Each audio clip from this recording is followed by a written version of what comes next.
Hello friends, આજે આપણે 4 ચમચી ઘીની અંદર 1 વાટકી સૂજી નાખી બનાવીશું એકદમ શાનદાર અને ડિલિશિયસ રેસીપી। તો એક વખત આ રેસીપી તમે આવી રીતે બનાવશો એટલે ઘરમાં બધા બીજી વખત બનાવવાની ડિમાન્ડ કરશે મિત્રો। તો એના માટે અહીંયા મેં કડાઈની અંદર પહેલેથી ઘી ગરમ કરી લીધેલું હતું અને એની અંદર આપણે 1 વાટકી સૂજી નાખી સૂજીને આપણે પ્રોપર શેકી લેવાનો છે। તો અહીંયા આપણે ગેસની ફ્લેમ મીડિયમ રાખવાની છે અને મીડિયમ ફ્લેમ ઉપર આ સૂજીને આપણે ગુલાબી રંગનો દાણો થાય ત્યાં સુધી શેકી લેવાનો છે। તો ઉનાળાની ગરમીમાં જમીને તમે કંઈક મીઠું ખાવાનું પસંદ કરતા હોય તો આ રેસીપી તમારા માટે બેસ્ટ છે। ફટાફટ બની પણ જાય છે અને ખાવામાં પણ ખૂબ જ ટેસ્ટી એવી લાગે છે મિત્રો। તો આ રેસીપી બનાવતા કદાચ તમને એવું લાગતું હશે કે આ તો સૂજીનો શીરો બનાવે છે, પણ ના, આજે આપણે સૂજીમાંથી એકદમ અલગ રેસીપી બનાવીને તૈયાર કરવાની છે। વિડીયો તમે પૂરેપૂરો જોશો એટલે તમને ઓટોમેટિક ખ્યાલ આવી જશે કે આજે આપણે સૂજીમાંથી કઈ રેસીપી બનાવી અને તૈયાર કરેલી છે। તો અહીંયા તમે જોઈ શકો છો કે જેવો સૂજી શેકાવા લાગશે એટલે ઘી છે એ છૂટું પડવા લાગે છે। તો હવે જો સૂજીની આ રેસીપી બનાવતી વખતે તમારે આ રીતની જાડા તળિયાવાળી કડાઈ હોય એવી કડાઈ લેવાની છે, જેથી કરીને સૂજી છે એ તળિયે ચોટી ના જાય, મતલબ કે દાજી ના જાય। તો આ રીતે હવે બબલ્સ આવવા લાગે એટલે કન્ટિન્યુઅસલી અને સતત આપણે ચલાવતા રહેવાનું છે। આ રીતે આપણે ફરતી કોર ઉપર ચોંટ્યો હોય એ બધો લઈ લેશું અને પ્રોપર સૂજીને આપણે શેકી લેશું। અને હા, જો તમે જોઈ શકો છો કે અત્યારે ઘી છૂટું પડેલું છે એટલે સફેદ દાણો દેખાય છે અને સૂજી શેકાશે એટલે ડબલ થઈ જશે અને જ્યાં સુધી ગુલાબી રંગનો દાણો ના થાય ત્યાં સુધી આપણે એને કન્ટિન્યુઅસલી શેકવાનો છે। તો હવે જુઓ મિત્રો, ઘરમાં ક્યારેક અચાનક મહેમાન આવી જાય અને તમારે કંઈક મીઠું બનાવવું છે તો ફટાફટ ઇન્સ્ટન્ટ આ રેસીપી બનાવી અને તૈયાર કરી શકો છો। જરા પણ વાર નથી લાગતી અને ફટાફટ બની પણ જાય છે અને સૂજીના શીરા કરતાં પણ તમને કંઈક અલગ વેરાયટી મળી જશે। તો જુઓ, શરૂઆતમાં જ્યારે આપણે એડ કરેલો હતો ત્યારે 1 વાટકો સૂજી હતી અને અત્યારે ફૂલી અને ડબલ થવા લાગ્યું છે। હવે આપણે હલાવવામાં જરા પણ ચૂક નથી કરવાની, ફટાફટ કન્ટિન્યુઅસલી એને ચલાવીશું। તો હવે જુઓ, તમે અહીંયા જોઈ શકો છો કે સૂજી એકદમ પ્રોપર શેકાઈ ગયો છે અને ત્યાર પછી શું કરવાનું છે કે અહીંયા મેં 1 વાટકી સૂજી હતો તો 1 વાટકી મેં બેસન લીધેલો છે, તો બેસન આપણે સાથે જ એમ કે ઉમેરી દેવાનો છે। તો આ રીતે આપણે થોડો થોડો નાખતા જઈશું અને કન્ટિન્યુઅસલી એને હલાવતા જવાનો છે। ફરી વખત થોડો નાખી દઈશું, ચલાવીશું। તમને જો ચલાવવામાં મુશ્કેલી પડતી હોય તો ગેસની ફ્લેમ તમારે ધીમી કરી દેવાની છે। જો તમે જોઈ શકો છો કે આ રીતનું અત્યારે થતું જાય છે અને જેવો આપણે બેસન એડ કરશું એટલે ખૂબ જ મસ્ત મજાની આખા ઘરમાં સુગંધ આવવા લાગશે। બધો લોટ આપણે ઉમેરી દેશું અને મિક્સ કરી લેશું। ગેસની ફ્લેમ આપણે સ્લો કરી દેશું અને હવે જો બેસન પણ એકદમ પ્રોપર શેકાઈ જાય ત્યાં સુધી આપણે એને હલાવીશું, મતલબ કે શેકવાનું છે। તો હવે જો સૂજી બેસન મિક્સ થયા પછી કંઈક આ રીતનું મિશ્રણ અત્યારે તમને દેખાતું હશે તો તમને કદાચ એવું લાગતું હશે કે આની અંદર ઘીનું પ્રમાણ ઓછું છે, પણ ના, બિલકુલ આની અંદર ઘીનું પ્રમાણ ઓછું નથી। આગળ તમે વિડીયો જોજો, તમને ખ્યાલ આવી જશે। જો એકદમ મસ્ત મજાનું રસીલું થઈ ગયું છે। તો આ રીતે આપણે એને શેકી લેશું। બેસન જેવો ગરમ થશે ને એવું આ બધું છે એ પાછું ભીનું ભીનું થવા લાગશે। જો તમે જોઈ શકો છો એકદમ લચકેદાર પાછું થઈ ગયું છે।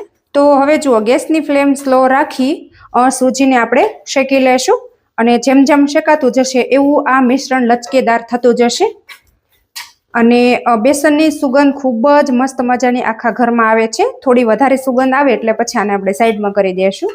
તો જુઓ, અહીંયા તમે જોઈ શકો છો કે અહીંયા મેં વધારાનું એક પણ ટીપું ઘી નથી નાખેલું તો પણ એકદમ સરસ એવું લચીલું થઈ ગયું છે। જો, અને સરસ મજાનો દાણો પણ પડી ગયો છે। તો અહીંયા તમારો બેસન છે એ કકરો કે પછી ઝીણો હશે એનાથી કોઈ જ ફેર નથી પડવાનો, કારણ કે આની અંદર આપણે સૂજી નાખેલો છે એટલા માટે। તો અહીંયા તમે જોઈ શકો છો કે સૂજી બેસન પરફેક્ટ એવો શેકાઈ ગયો છે। તો હવે આપણે શું કરવાનું છે, ગેસની ફ્લેમ મેં અત્યારે બંધ કરી દીધેલી છે અને ત્યાર પછી અહીંયા મેં 1 નાની વાટકી ભરીને દૂધ લીધેલું છે, તો દૂધ આપણે એડ કરી દેશું જેથી કરીને એકદમ મસ્ત મજાની કણી પડશે। જુઓ, તમે જોશો કે આ રીતે કણી પડવા લાગી છે, ઉમેરી દેશું।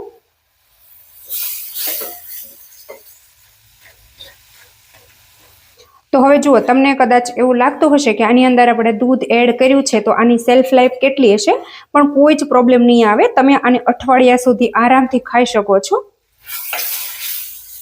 જો જેવું આપણે દૂધ એડ કરશું ને એટલે બધું મિશ્રણ આ રીતે છૂટું છૂટું થઈ જશે। જો તો બસ હવે આને આપણે ગેસ ઉપરથી નીચે ઉતારી લેશું અને આપણે આગળની તૈયારી કરી લેશું. અને હવે જો ગેસ ઉપર મેં બીજી કડાઈ રાખી દીધી છે અને જે વાટકી ભરીને આપણે સૂજી બેસન લીધેલો હતો એ જ વાટકી ભરીને અત્યારે આપણે ખાંડ લેવાની છે. તો 1 વાટકી સૂજી, 1 વાટકી બેસન અને અહીંયા મેં 1 વાટકીની સામે ખાંડ લીધેલી છે તો ઉમેરી દેશું. અને હવે ખાંડની અંદર આપણે ખાંડ ડૂબે એટલું પાણી નાખવાનું છે અને 1 તારની આપણે ચાસણી બનાવવાની છે. તો જુઓ, ચાસણી બનાવતી વખતે પાણી વધી ન જવું જોઈએ, નહીતર તમારી ચાસણી પરફેક્ટ નહીં આવે. તો અહીંયા આપણે 1.5 તારની ચાસણી બનાવીશું. તો આ રીતે આપણે ગેસની ફ્લેમ હાઈ રાખવાની છે અને ખાંડને આપણે એકદમ સરસ રીતે ઓગાળી લેવાની છે. એક પણ દાણો આખો ન રહેવો જોઈએ. અને હા, જો તમારે આ મીઠાઈની અંદર ઇલાયચીનો ભૂકો નાખવો હોય તો તમે નાખી શકો છો, બિલકુલ ઓપ્શનલ છે, પણ હું અત્યારે સ્કીપ કરું છું.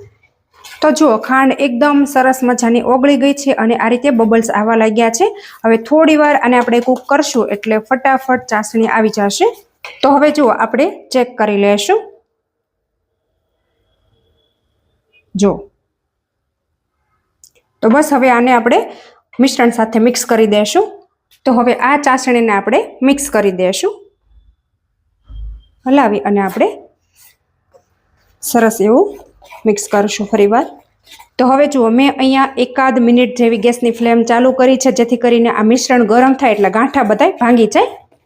તો મિત્રો, બની છે ને એકદમ ઓછા ઘીમાં એકદમ મસ્ત મજાની મીઠાઈ. તો તમે પણ એક વખત આવી રીતે ચોક્કસથી ટ્રાય કરી જોજો. અને જો રેસીપી સારી લાગે તો કોમેન્ટમાં તમારો ફીડબેક પણ મને જરૂરથી આપજો. અને તમે મારો વિડીયો ક્યાંથી જુઓ છો એ પણ કોમેન્ટમાં લખવાનું બિલકુલ નહીં ભૂલતા.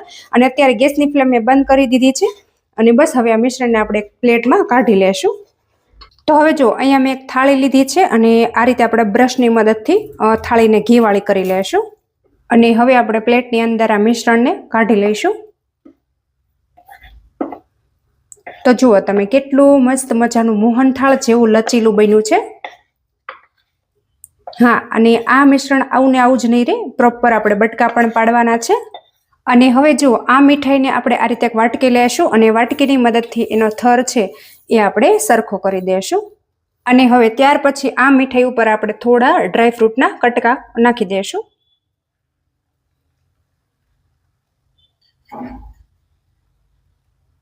અને ફરી વખત આપણે એ જ વાટકીથી આ રીતે આપણે દબાવી દેશું ને એટલે સરસ ડ્રાયફ્રૂટ સેટ થઈ જશે. તો હવે જુઓ, અત્યારે આ ગરમા ગરમ છે એટલે થોડી ઢીલી છે, પણ આપણે 1 કલાક પછી હું તમને હમણાં બતાવું છું એટલે એકદમ મસ્ત મજાના આના પીસીસ પણ પડશે. તો જુઓ મિત્રો, અહીંયા આપણી સૂજી બેસનની એકદમ મસ્ત મજાની મીઠાઈ બની અને તૈયાર થઈ ગઈ છે. તો આ રીતે આપણે ચાકુની મદદથી એને મસ્ત મજાના આપણે પીસીસ કરી લેવાના છે. તો જુઓ, મેં એકદમ મસ્ત મજાના પીસીસ પાડી લીધા છે અને જો કેટલા સરસ એના પીસીસ થયેલા છે. જો તો મિત્રો, તમને મારી આજની આ એકદમ નવી રીતે સૂજી બેસનની મીઠાઈ કેવી લાગી છે ને એ કોમેન્ટમાં તમારો ફીડબેક જરૂરથી આપી દેજો. અને તમે મારો વિડીયો ક્યાંથી જુઓ છો એ પણ કોમેન્ટમાં લખવાનું બિલકુલ નહીં ભૂલતા. અને હજુ સુધી તમે મારી ચેનલ ઉપર નવા હોય તો ચેનલને સબસ્ક્રાઇબ કરી લેજો. Thank you.